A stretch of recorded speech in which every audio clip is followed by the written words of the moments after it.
계속 넘어가서 다음 것도 좀 봐볼게요. 이번엔 전술적 자산 배분.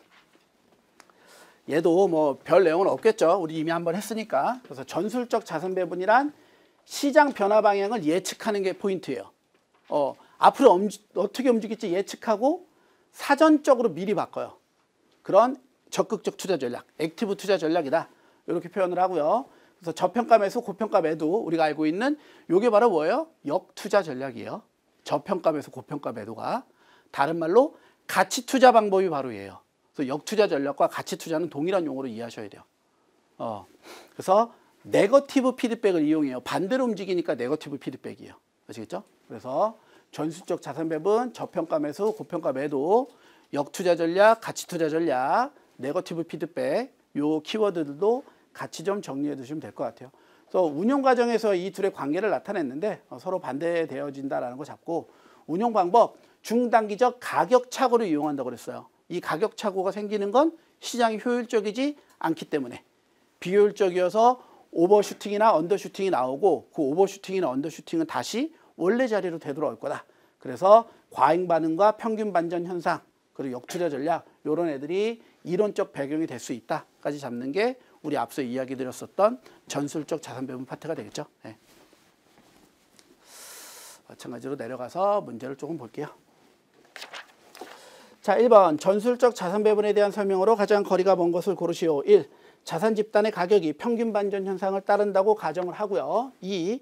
장기적으로 자산 집단별 투자 비중, 중기적으로 자산 집단이 변화할 수 있는 투자 비율의 한계를 결정하는 의사결정은 바로 전략적 자산 배분이죠. 그러니까 장기적 이런 용어 나오면 무조건 오답이라 이거예요. 얘는 짝꿍이 될 수 없는 애죠.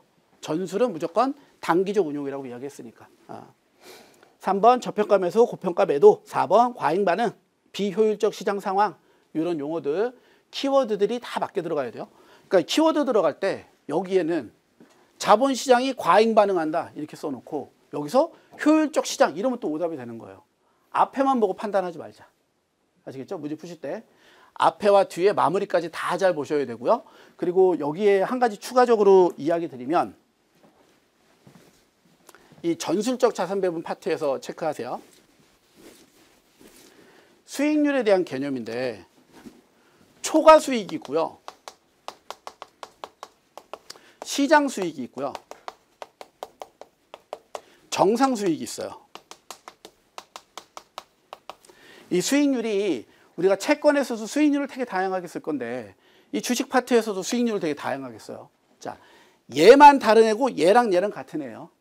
시장 수익률과 정상 수익률을 추구하겠다라는 건 시장을 추종하겠다는 뜻이에요. 즉 패시브를 나타낸다. 아시겠죠?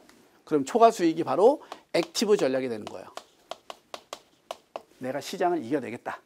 돼요? 그래서 용어는 초과 수익, 시장 수익, 정상 수익 세 가지를 주로 쓰는데 시장 수익률과 정상 수익은 동일해요. 그러니까 액티브 전략에서 저평가된 자산을 매수하고 고평가된 자산을 매도해서 정상 수익을 추구한다. 그럼 이것도 오답된다는 소리예요. 아시겠죠? 초과 수익을 추구해야 되는 애예요. 전술적 자산 배분은. 아시겠죠? 얘가 전술이었으니까 액티브가. 그래서 마지막까지 좀 잘 잡아두시면 될 것 같아요.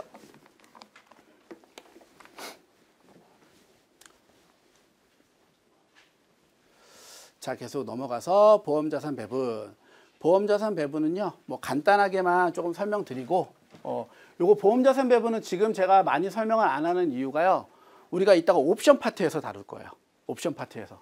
보시면 보험자산 배분은요, 위험자산, 무위험자산을 섞어낼 거예요. 그런데 여기 이론적 배경을 보면 포트폴리오 보험에 주식과 풋옵션을 매수해요. 그래서 우리가 프로텍티브 풋 전략이라고 하거든요. 이 방어적 풋 전략을 짜요, 얘를. 이 방어적 풋 전략을 짜는 개념인데 이 개념은 옵션을 하면서 잡는 게 훨씬 더 효과적이고 이따 옵션 제가 파트 하면서 이게 아까 했었던 포트폴리오 보험입니다 얘기하면 아 그거구나 하고 바로 이제 캐치가 되실 거예요. 자, 포인트만 잡을게요. 그러면 이론 개념 말고 문제 풀 때 포인트는요, 포트폴리오 보험에서는요, 여기 나와 있는 것처럼 최소 수익을 보장하면서 주가 상승에 대한 일정 부분을 획득하려는 전략이요. 그러니까 매우 안정적으로 추구할 거라는 거예요. 그리고 주식과 풋옵션이라고만 나와 있는데 풋옵션 매수예요. 아시겠죠? 주식도 사고 풋옵션도 사요. 이 얘기는 뭐냐면 주가가 하락을 했을 때 풋옵션은 주가가 떨어지면 수익이 나거든요. 그러니까 실제로 내가 갖고 있는 포트폴리오에서 주가가 하락했을 때 풋옵션에서 이익을 나니까 이 둘이 손해와 이익이 서로 상쇄돼서 사라지는 거예요. 그러니까 즉 해지의 개념이 해지. 그래서 포트폴리오 보험은 해지 포지션이랑 매우 똑같은데 이 전략을 누구도 잘 하지 않는다 이거예요. 왜 안 하냐면 풋옵션을 매수할 때 내는 프리미엄이 너무 크니까 그래서 이 전략을 잘 추구하잖아요. 차라리 주식 갖고 있다가 떨어지는 게 낫지 굳이 풋옵션 사갖고 이거 손실 피하려고 사면 주가가 엄청 떨어져야 돼요. 그러니까 실은 한 3, 4%에서 손절치고 나가면 더 이상 손해 안 보는데 이거 포지션 취하는 것만으로 13%, 14% 이렇게 나오니까 시장에서 잘 쓰지 않는 방식이에요.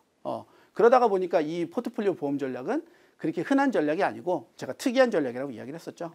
이 얘기는 뒤에 넘어가서 제가 한 번 더 이야기를 드리고 여기 나와 있는 개념은 이제 OBPI 이 포트폴리오 여기 풋옵션이 OBPI 전략이고요.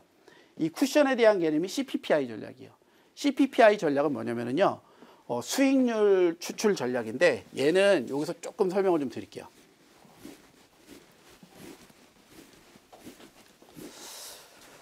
ELS 이런 애들 많이 들어보셨죠? 금융상품들.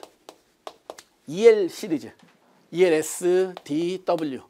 D를 빼고 S나 W 이런 애들 특히 이 ELS가 이제 어떻게 운용되어지냐면 기본적인 운용의 틀은 이래요. 자, 투자자로부터 100억을 모집을 해요. 그럼 이제 100억을 모집했는데 예를 들어 ELS가 원금 90% 보장형이에요. 그럼 원금에서 90% 이상 까지면 안 돼요. 그러니까 펀드에서 모집한 자금 100억 중에 90억은 무조건 보존돼야 되고 우리는 최대 손실이 마이너스 10억 선에서 끝나야 된다 이거예요. 그럼 이제 이 펀드 매니저는 어떻게 하냐면 이 100억 중에 90억을 그냥 그 단순 계산으로 갈게요. 90억을 채권을 매수해요. 뭐 3년 만기, ELS의 만기가 3년이어서 3년 만기 채권을 매수해서 90억이 3년 후에 95억이 될 거예요. 그럼 이때 5억과 아까 100억에서 차이인 10억 있죠. 15억이 내가 투자할 수 있는 투자금이 돼요. 얘를 S, 이 주식에 들어가냐, W, 워런티에 들어가냐에 따라서 상품이 달라지는 거예요. 이걸 우리가 이자율 추출 전략이라고 표현해요. 이자율을 빼서 투자 전략을 짠다 그래서 이자율 추출 전략이거든요. 요 CPPI가 똑같은 전략이에요. 투자자로부터 그 돈을 받았을 때 원금 보장이 90%라면 90% 제외한 10% 갖다가 투자해갖고 수익을 내는 이런 전략이 CPPI의 핵심인데 얘하고의 차이점이 뭐냐면 CPPI에서는 요 15억을 빼내잖아요. 요때 이제 쿠션 뭐 펀드 매니저의 자신감이라고 제가 이야기를 하거든요. 나는 엄청 잘할 것 같아. 그럼 얘 2배, 3배를 갖다가 끌어다가 써요. 레버리지를 쓰는 거예요. 그래서 만약 약간만 움직이면 이거 10억 날라가고 포지션 종료하고 끝. 그리고 이제 손실 나는 개념인 거죠. 수익이 나면 훨씬 더 많이 나고 이런 개념이 CPPI 요 바로 뒤에서 한번 다뤄볼게요. 개념은 요 정도까지만 잡아주시면 될 것 같아요. 문제 또 빠르게 한번 풀어보겠습니다. 별다른 문제가 없으니까 1번. 자, 보험자산 배분 전략에 대한 설명으로 가장 거리가 먼 것을 고르시오. 1. 포트폴리오 보험에서는 투자기간 동안 자산의 기대수익, 위험, 상관관계가 변하지 않는다고 가정을 하고요. 2번. 포트폴리오 보험 전략을 원하는 투자자는 일반적인 투자자보다 하락 위험을 더 싫어하는 특성을 가진 애들이에요. 그러니까 일반적이지 않은 애들이에요. 3번. 옵션을 이용하지 않고 이거 되게 중요한 포인트예요. 아까 제가 주식 사고 풋옵션 매수한다고 그랬었잖아요. 근데 실질적으로는 풋옵션을 사는 게 아니고 풋옵션을 사는 것과 같은 효과만 내요. 이 말이 이제 또 까다로워지긴 하는데 요거 바로 다음 페이지에서 볼 거니까 그렇게만 머리에 넣어두세요. 보험자산 배분 전략에서는 옵션을 매수하지 않는다예요. 꼭 알아두세요. 그래서 옵션을 이용하지 않고 포트폴리오의 수익 구조를 창출하기 위한 전략으로 포트폴리오 가치가 하락하면 위험자산에 대한 투자 비중을 증가시킨다. 4번 중단기적으로 자산 배분을 변경하는 전략으로 자산 집단의 가격 착오를 이용한다. 전술적 자산 배분에 대한 내용이죠. 그래서 4번이 오다. 이렇게 1, 2, 3번은 다 올바른 내용이에요. 계속해서 2번 보험자산 배분에 대한 전략으로 가장 거리가 먼 것을 고르시오. 1. 포트폴리오의 쿠션, 즉 포트폴리오의 현재 가치와 최저 보장 수익의 현재 가치 사이의 차이가 커질수록 위험 허용치는 증가된다. 아까 이제 여기 이자를 추출하는 거 이런 개념으로 쿠션을 이해하시면 될 것 같아요. 자, 주가가 크게 하락해도 최저 보장 수익률을 달성할 수가 있죠. 안전자산에 어느 정도 수익이 투자되니까 내가 딱 처음부터 정하고 들어가는 거예요. 3번 옵션의 사용 없이 포트폴리오의 수익 구조를 창출하는 전략으로 요건 제가 앞서서 이야기 드렸던 것처럼 OBPI 전략인 거죠. CPPI 전략하고는 거리가 멀다. 포트폴리오 가치가 하락하면 위험자산에 대한 투자 비중을 증가시킨다. 그래서 3번이 오답. 4번 가능한 한 미래 예측치보다는 시장 가격의 변화 추세만 반영해서 운용하는 수동적 전략이다 해도 동그라미 좀 치세요. 이거 지금 이제 이 OBPI 보험자산 배분 전략을 보면 혼란스러운 게 여태까지 얘기한 거 보면 되게 적극적이고 막 옵션하고 그 이자를 추출해서 엄청 투자 많이 하는 것 같은데 얘 되게 패시브한 애예요. 왜 그래요? 위험 싫어하는 애라고 그랬잖아요. 그러니까 전략은 엄청 리스크가 커 보이지만 안전장치는 무조건 걸고 들어간다고요. 여기에서의 이 수동적인 전략의 개념은요, 지키려고 한다라는 개념으로 이해하시는 게 좋아요. 우리가 패시브처럼 매매를 하지 않는다라는 개념이 아니라 세이브하는 개념으로 이제 접근을 하셔야 돼요. 이 용어는. 그래서 수동적인 전략이며 초단기적으로 변경해요. 그러니까 수동적인데 액티브하게 움직이는 거예요. 초단기적으로. 그래서 이제 이상한 전략이에요. 개념 이게 상충되는 개념처럼 보이지만 돈을 세이브하기 위해서 발빠르게 움직인다. 돈을 세이브하기 위해서 발빠르게 움직인다. 이렇게 이해하시면 될 것 같아요. 아시겠죠? 수동적이지만 초단기적으로 대응한다는 거. 이게 옵션 하면서 할게요. 이 얘기 되게 길어져요. 이미 시간이 많이 오버돼 있어서 제가 옵션 하면서 자세하게 설명 한번 드려드릴게요. 제가 욕심이 앞서서 설명을 너무 많이 했나 봐요. 자, 여기 넘어와서 이제 CPPI와 OBPI인데 이것도 조금만 볼게요. 자, OBPI 앞서 설명드렸던 개념 그대로 정리돼요. 주식과 채권의 투자 비용을 동적으로 조정할 건데요. 자, 실제 옵션 투자 없이 위험자산과 풋옵션을 보유한 전략과 동일하게 가져가는 전략이 OBPI 전략의 핵심이에요. 그러니까 주식 매수, 풋옵션 매수인데 실제로 풋옵션은 사지 않아요. 그럼 풋옵션을 안 사고 어떻게 가져가냐면 풋옵션의 변동성을 나타내는 델타라는 지표가 있어요. 우리가 아까 주식에서 베타 기억나시죠? 베타랑 똑같이 옵션의 위험을 측정하는 델타라는 지표인데 그 델타의 움직임에 따라서 위험자산이 움직이는 거예요. 그래서 이제 우리가 진짜로 투자할 건 아니고 자격증만 할 거니까 개념만 익혀주세요. 그래서 문제점은 변동성 추정이 이제 어려워진다. 그래서 변동성을 과대가서 추정할 수 있어서 요거 조금 까다로울 수 있다는 거예요. 왜 그러냐면 진짜 옵션을 사는 게 아니니까. 풋옵션을 사는 게 아니기 때문에 이게 어떻게 움직일지 되게 후행적으로밖에 못 봐요. 그리고 옵션이 만기가 있어요. 풋옵션은. 만기가 되고 나면 위험 추정이 안 돼요. 이런 것들이 이제 단점이다. 자, CPPI 고정비율 포트폴리오 전략은요. 아까 설명드렸던 이 특성이 얘네들 있죠. 얘네들이 저기 제가 이자율 추출 전략 설명드린 거랑 동일해요. 그리고 용어만 조금 볼게요. 자, 익스포저예요. 익스포저는요. 승수에다가 쿠션을 곱할 거예요. 쿠션이 전체 포트폴리오의 평가액에서 최저보장 수익의 현재 가치를 뺀 게 쿠션이에요. 그러니까 우리가 빼냈던 저 15억 이자금. 저걸 쿠션이라고 해요. 제가 저기에다가 펀드 매니저의 자신감이 들어간다고 그랬죠. 2배 칠지 3배 칠지. 그게 승수예요. 레버리지를 얼만큼 사용할지. 이 둘이 합쳐진 게 리스크 익스포저. 위험자산에 투자할 금액이라고 표현하시면 돼요. 그래서 얘는 계산 문제는 예전에는 계산 문제가 꽤 나왔는데 요즘에는 계산 문제보다는 요 개념을 묻는 문제들도 많이 나오니까요. 개념 묻는 거 한 번 정도 정리해 보시면 될 것 같아요. 네. 그래서 OBPI랑 CPPI 요 정도까지 보시면 되겠습니다. 지금 이제 계산 문제들도 같이 들어와 있어서 저희가 좀 체크는 할 건데요. 자, 볼게요. 1번부터 간단히 볼게요. 보기의 포트폴리오 보험 전략에 대한 설명 중 빈칸에 들어갈 내용을 순서대로 나열한 것을 고르시오. 가로는 포트폴리오 보험 전략의 가장 고전적인 기법이며 주식과 채권 사이의 투자 비용을 동적으로 조정한다. OBPI 전략이죠. 이제 하단에 보니까 OBPI 없죠. 그러면 합성 풋옵션 전략이에요. 다른 말로. 아시겠죠? OBPI 전략의 다른 말 합성 풋옵션 전략 이렇게 생각하시면 돼요. 그리고 마치 가로와 같이 프로텍티브 풋이죠. 방어적 풋 전략. 그래서 합성 풋옵션 전략은 방어적 풋 전략과 동일하다. 이렇게 이해하시면 되겠습니다. 그러면 합성 풋옵션 전략과 방어적 풋 전략의 가장 큰 차이점은 뭐예요? 옵션에 직접 투자하냐 투자하지 않냐. 합성 풋옵션 전략은 옵션에 직접 투자하지 않아요. 방어적 풋 전략은 옵션에 진짜 투자하는 거예요. 아시겠죠? 그래서 풋옵션을 사냐 풋옵션을 사지 않고 변동성만 추정하냐. 이렇게 구분하는 게 합성 풋옵션 전략과 방어적 풋 전략이다. 이렇게 두 가지로 보시면 되겠습니다. 자, 2번 문제고요. 주식과 채권으로만 구성된 포트폴리오 평가액이 100억이고요. 만기 시 최저보장 수익이 70억이에요. 그러니까 우리가 단순 계산해 보면 100억에서 70억 빼니까 30억만큼 투자 금액이 생기는 거죠. 이때 무위험 수익률이 3%, 투자 승수가 3일 때 CPPI를 통하여 계산한 주식 투자 금액은 얼마냐? 이렇게 나오는데, 자, 100억에서 70억을 뺄 때요. 그 70억은 현재 금액이 아니라 만기의 금액이잖아요. 그럼 얘를 현재 가치화 시키는 거예요. 그래서 70억을 여기 나와 있는 무위험 수익률 3%, 1.03으로 할인해요. 그러니까 70억 나누기 1.03한 값을 100억에서 빼는 거예요. 제가 아까 여기 보면 90억을 채권에 넣었더니 95억이 된다고 했잖아요. 이 5억을 빼내는 것처럼 얘는 거꾸로 70억이 될 건데, 그러니까 개념이 이런 거죠. 반대로 생각을 하면 내가 지금 90억을 안전으로 보장을 해야 되면 이 만기 시점에 90억이 있으면 되잖아요. 근데 채권에서 이자를 3%를 주겠대요.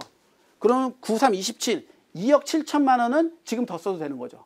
그럼 지금은 90억이 아니라 87.3, 87억 3천만 원만 투자하면 된다는 거예요. 그럼 얘가 만기에 90억이 되니까. 요 개념을 90억 나누기 1.03이 된 거예요. 이렇게. 이해되시죠? 그래서 100 마이너스 70 나누기 1.03을 해서 얘가 70억을 현재 가치로 땡겨와서 빼내는 거죠. 이자까지도 투자하겠다. 이게 이자율 추출 전략이에요. 그래서 아시겠죠? 수식을 계산할 때 그렇게 계산하시면 돼요. 그래서 100억에서 70억 나누기 1.03 곱하기 3, 승수가 3이라고 했으니까. 그렇게 하면은 얘가 96.12억 나오네요. 그러니까 주식에다가 96.12억 투자하고 나머지 채권에다가 3.88억, 채권에다가 3억 8,800만 원 넣고 96억 1,200만 원 더 주식에 투자하겠다 이 소리예요. 자, 그 다음에 3번 문제도 동일한 개념이니까 한 번 정도만 풀어보시면 아무 문제 없을 것 같아요.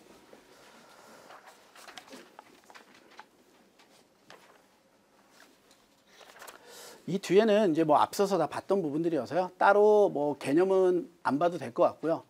문제만 간단하게 조금 볼 건데, 이 문제 한 번만 봐볼게요. 지금 우리 이거 책 가지신 분들은 22페이지 문제 한번 봐보세요. 1번. 다음 포트폴리오 중 인덱스 방식으로 운용되는 포트폴리오로 가장 성공적인 것을 골라라 라고 이야기를 하는데, 얘는 이제 우리가 수식을 조금 생각을 해야 되는 부분들도 있고, 인덱스 방식 그 팁을 우리가 조금 보면 추적 오차가 나오고요. 초과 수익률이 나오고 정보 비율이 나와요. 그러니까 얘네들이 전부 다 어떨수록 낮을수록 가장 좋은 애라고 생각하시면 될 것 같아요. 얘네들이 전부 다 낮을수록. 그러니까 D가 전부 다 낮죠. 인덱스하다라는 건 위험을 다 무조건 낮게 가지고 가는 거예요. 인덱스가 패시브 운용 전략 중 한 가지 방식이에요. 아시겠죠?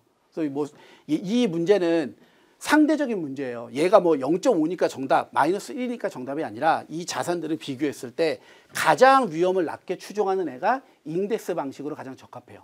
아시겠죠? 이걸 만약에 상관계수로 가져간다면 상관계수가 1인 애가 인덱스 방식에 가장 적합한 애가 되는 거예요. 인덱스라는 게 시장을 그대로 추종하는 게 인덱스니까. 시장과 내 펀드의 상관계수가 1이라면 똑같은 수익률로 넘어갈 수 있겠죠. 그래서 그 정도까지만 잡아두시면 나머지 문제는 뭐 안 풀어보셔도 될 것 같아요. 그리고 바로 넘어가서 가치 투자. 이제 여기 그 페이지들은 액티브 운용이나 이런 것들은 내용 뭐 이따 읽어보시면 아시겠지만 제가 설명드렸던 개념이랑 비슷하고요. 요 가치 투자랑 성장 투자 얘만 조금 잡고 갈게요. 얘만. 자, 이거 우리 되게 많이 혼동을 많이 하는 이유가 그 워렌 버핏 때문에 이 가치 투자랑 성장 투자를 너무 많이 혼란스러워하세요. 자, 왜 그런지 볼게요. 자, 가치 투자 다 알죠? 상대적으로 가격이 싼 주식에 투자를 해요. 그래서 가정은요, 기업의 수익이 평균으로 다시 돌아올 거니까 지금 주가가 떨어져 있더라도 다시 올라갈 거라 이 소리예요. 그렇죠? 그리고 특징, 투자자는 충분히 인정해주지 않으면서 가격이 낮을 수밖에 없다는 사실을 인식하지 못하고 방어주가 좋다. 그러면서 여기 저퍼에 투자하는 거 오케이예요. 고배당 투자하는 거 오케이예요. 그리고 역행 투자하는 거 오케이예요. 그러면 우리가 가치 투자는 뭐라고 생각을 해요? 지금 현재 주가가 낮으니까 주가가 많이 올라가서 주가에서 자본이득을 많이 보는 애가 가치 투자라고 생각하잖아요. 그러니까 여기 고배당이 나오면 이거 이해를 못 하시는 거예요. 이거 이제 우리 왜 그러냐면 재무 이론을 조금이라도 아시는 분들은 기업이 배당을 많이 때리잖아요. 그럼 주가가 안 올라요. 우리가 원래 그래요. 이 배당 금액이 내부 유보해서 재투자를 해야지 기술 개발이 되니까 이렇게 생각하는데 가치 투자는 그게 아니에요. 뭐든지 현재 돈이 많이 되면 가치 투자 오케이라 이거예요. 그래서 주가가 많이 오르거나 배당을 많이 주는 애들, 이런 애들이 좋다는 거예요. 요게 가치 투자의 기본이에요. 그러니까 이게 가치 투자하면 워렌 버핏이 코카콜라를 수십 년 동안 투자해서 이익을 많이 벌었으니까 가치 투자는 장투구나. 그거 아니라고요. 얻어 걸린 거예요. 그 사람도 보세요. 이 최근에 시장 분위기가 안 좋을 것 같으니까 다 현금화 시켜버리잖아요. 오래 장기 투자하는 사람이 아니에요. 가치 투자 스타일은 장투라기보다는 당장 저평가된 자산들을 매수하는 전략이 가치 투자지 장기 투자, 단기 투자에 대한 개념으로 접근하시면 안 돼요.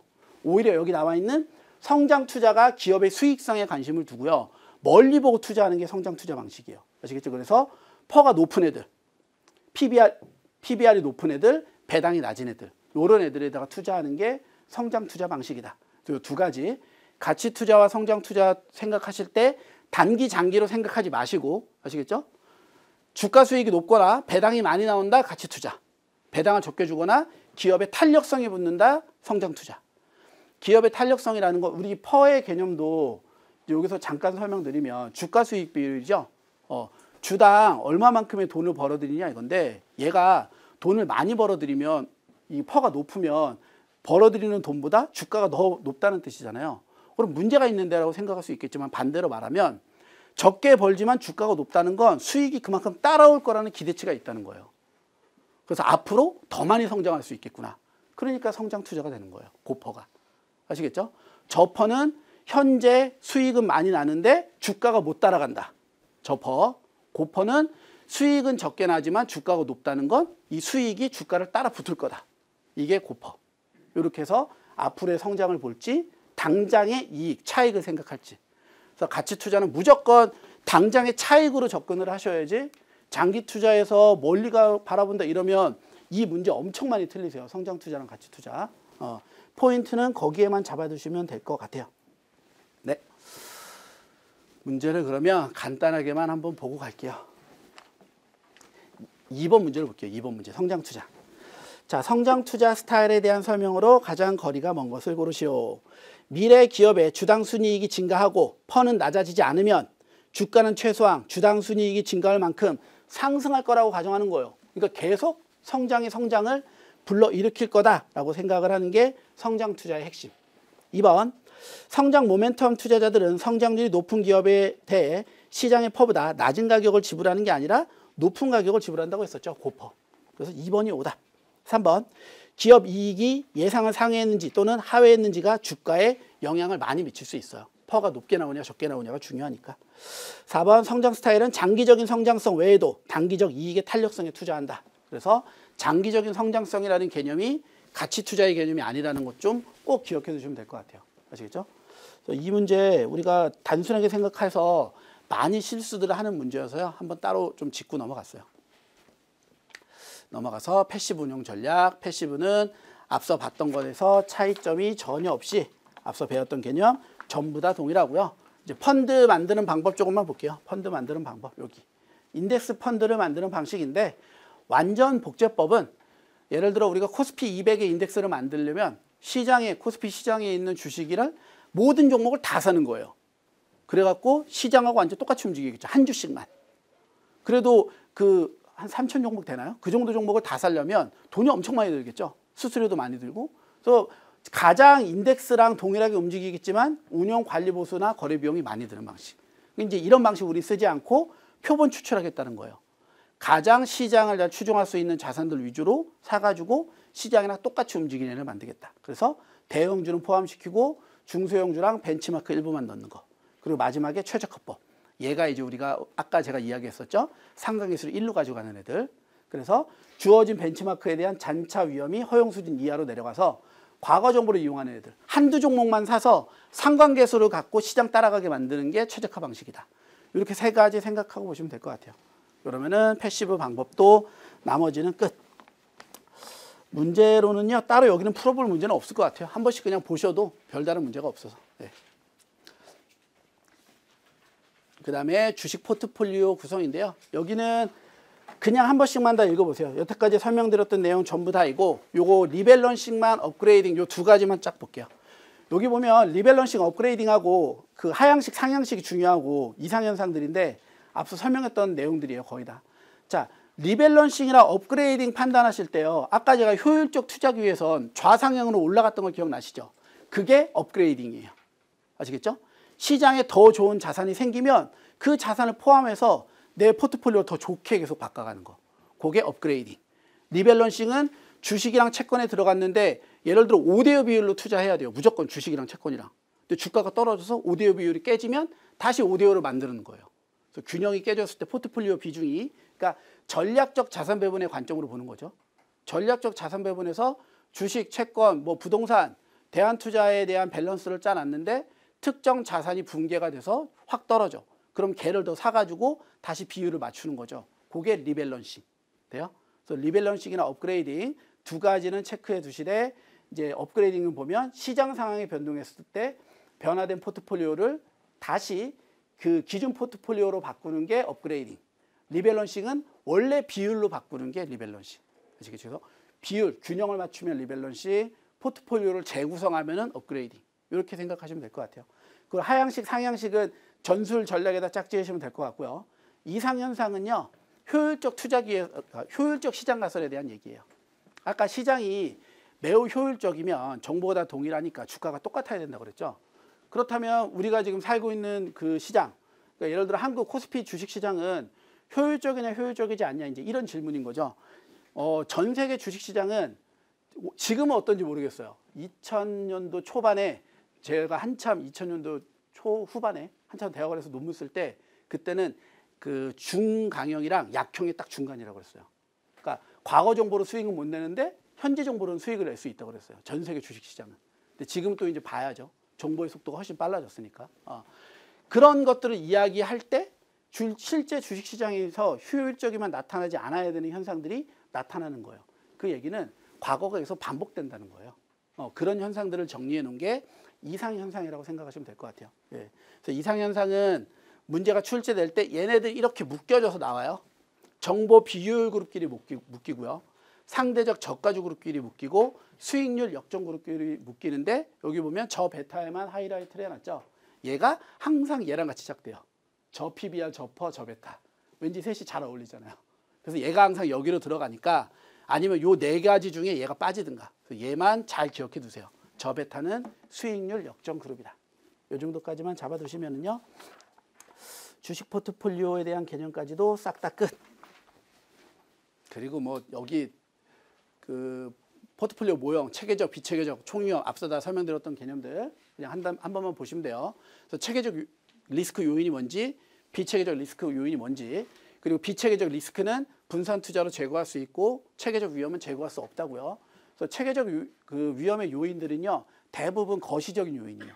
그러니까 그 삼성전자나 현대자동차의 그 기업이 갖고 있는 고유 특징들이 아니라 미국의 금리 인하, 그렇죠? 세계적인 경기 불황, 원재료 가격의 상승, 인플레이션, 이런 애들이 다 체계적 위험이에요. 이건 분산 투자 아무리 해도 피할 수가 없는 거예요. 그런데 자 보세요. 우리 대한민국은 국지적인 리스크를 갖고 있죠. 그렇죠? 전쟁 리스크라는 걸 갖고 있잖아요. 이거는 국내에다가 투자하면은 제거할 수 없는 체계적 위험이에요. 맞죠? 근데 만약에 국내랑 해외 자산들을 포트폴리오로 짠다면 제거가 가능해지겠죠. 그래서 체계적 위험은요, 자산이 어떻게 바뀌냐에 따라, 포트폴리오 자산이 어떻게 바뀌냐에 따라서 제거될 수도 있는 위험이기는 해요. 하지만 원칙적으로는 체계적 위험은요, 분산 투자로 제거할 수 없어요. 상황에 따라 달라지긴 하겠지만. 그래서 이 개념까지도 같이만 잡아두시면, 여기도 뭐 앞서 풀었던 문제여서 별 문제 없고, ESG. 이제 하도 방송에서 많이 나오니까 ESG가 들어왔는데, ESG는 여전히 미비해요. 네, 한 문제 나올까 말까요? 나오면 한 문제. 네, 그래서 여기는 책에 새로 들어온 부분들이어서 한 번 정도만 잡아보시되 얘만 보세요. 여기 ESG 워싱에 대한 개념이랑 여기. ESG 워싱이요, 우리 그 청바지 물 빼는 게 워싱이죠. 그러니까 기업이 이미지 세탁하는 게 ESG 워싱이에요. 겉보기에 지배구조 되게 좋게 바꾼 것 같고, 왜 우리 그런 일 있었죠? 그 우유 남양유업, 그렇죠? 그 기업 그 손녀들이랑 문제 생기니까 지배구조 문제 때문에 내가 이제 여기서 그만두겠다, 회장이 그래놓고 나중에 안 그만뒀잖아요. 그게 이제 ESG 워싱한 거예요. 지배구조를 변경해서 내가 기업의 지배구조를 좋게 만들 거야 라고 이야기를 하고, 나중에 여기서 안 그만두니까 국민연금에서 이제 ESG 투자 관점에서 들어가가지고 해임시켜버리는, 이런 게 이제 ESG 워싱이에요, 개념이. 그 개념하고 이 단계 정도만 보시면 될 것 같아요. 지속가능 이 규제. 여기는 어렵게 학습하실 부분들은 아니고 아주 단순하고 아주 1차원적인 관점으로만 정의 정도만 학습하셔야지 깊이 파실 필요는 없어요. 출제 비중이 높지는 않다. 이렇게까지 하면 주식 투자 전략이에요. 여기까지가. 그래서 주식 투자 전략은 앞서 이야기 드린 것처럼 주가를 지금 한 번도 계산 안 했거든요. 심지어 CAPM은 이야기를 하는데 CAPM 공식을 쓰지를 않아요. 이건 다 어디서? 기본적 분석에서 써요. 그러니까 최근에 이 시험 문제에서 계산 문제 트렌드는요. 한 3, 4년 전까지만 해도 기술적 분석, 기본적 분석이 메인 트렌드였다가 2년 전에는 리스크 파트에서 엄청 나왔어요. 리스크 매니지먼트에서 그 개념 있죠? 바 파트에서 부더거리나 여기서 엄청 나오다가 최근으로 넘어와서는 이제 기본적 분석으로 다시 가는 추세예요. 그래서 CAPM이라든가 이런 기본적인 공식을 바탕으로 주가 계산하거나 포트폴리오 수익률 계산하는 문제들이 나오니까 계산 문제는 이게 지금 저희가 이 주체파 특강은 실은 유행을 타지 않는 부분들이거든요. 어떤 상황에서도 이 재무 이론은 바뀌질 않으니까 이게 지금 이제 거의 100년 돼가요. 한 80년 넘었거든요. 재무 이론이. 이 재무 이론은 바뀌질 않아요. 그러니까 얘는 항상 이렇게 나오는 애들이고 이 번외적인 애들이 우리가 법규라든가 윤리 파트들 그리고 기본적 분석이나 리스크 파트에서 계산 문제를 낼지 이론 문제를 낼지가 바뀌는 거예요. 그러니까 그런 부분들이 요즘에 이제 바뀌는 부분들이니까 계산 문제를 풀지 않았다 하더라도 이 CAPM으로 우리 주가 계산하는 문제들은 반드시 학습을 많이 하셔야 돼요. 기본적 분석 파트에서. 아시겠죠? 네. 첫 번째 시간 너무 오버됐지만 여기까지 마무리하고 다음 시간에 채권을 할 건데 채권은 주식보다는 제가 그 연수원에서 증권사나 은행 연수원에 들어가서 실무자분들을 많이 접해보면 훨씬 더 까다로워하고 제일 어려워하는 게 채권이에요. 오히려 파생상품보다 채권을 더 어려워하거든요. 그래서 채권은 문제 푸는 거에 집중하기보다는 이론 설명하는 거에 조금 더 집중을 할 거니까요. 책이 없으신 분들도 괜찮을 것 같고 책을 가지신 분들은 제가 왜 끝까지 안 가나라는 생각을 하지 마세요. 요거는 최대한 이론을 많이 정리하는 쪽으로 한번 전달해 볼게요.